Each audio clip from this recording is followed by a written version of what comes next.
there are millions of bats in the air at the same time. It's just amazing.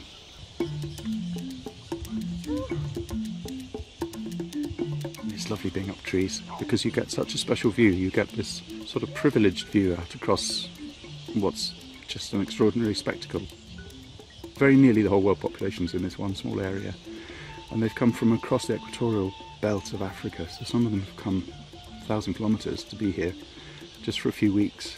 There are 10 million bats, and they're only in the area of a few football pitches. And you don't really see them during the daytime altogether, but when they leave, there's this extraordinary spectacle, really on a different level to any other view of mammals you'll ever get. I mean, there are millions of bats in the air at the same time. It's just amazing. One of the most extraordinary things about it is they're really noisy when they're in the roost here, and then when they leave, they go completely silent. You can't even hear their wings. The sky's darkening with bats, but you can't hear them. And they're really quite close. They go over a sort of low ceiling and then stream off into towards the sunset usually. But there's this sort of eerie silence about it too.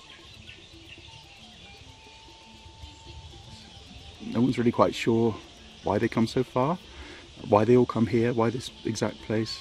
Partly to do with the type of trees, partly to do with the coolness in this forest. It's got water underneath, it's a swamp really. Partly there must be a massive amount of food. Partly they've got their own social reasons to do it. It's kind of lovely that we don't know, I think. Actually, I quite like it. It's a bit of an unknown thing about nature, which is always slowly giving up its secrets, and that's one of the ones that we haven't quite fathomed yet. In the UK, for instance, we don't really go into the bat roost. We don't really see bats during the daytime. They're often in dark places anyway. Whereas here, these fruit bats are going to be hanging up on a tree in the daytime, and you can see what they're doing. So one of the things that turned out to be the case is it's quite complicated what's going on in the roost. They're not randomly distributed through the trees. The males are in one place, the females are in another place, usually in groups. And when a new bat comes in, it clearly is checking who else is in the group, and it'll land and it'll crawl about, climb around, come up and have a proper sniff to see if it's with a bat that it wants to be with. And if it doesn't find the one it wants, it goes somewhere else until it's comfortable. So quite what it's doing, I don't know, whether it's looking for family or you know, do bats have friends? I don't know. Are they bats that it's spent previous days with? Are they bats that have fed well and it wants to go with them at night to find food because they obviously have found food?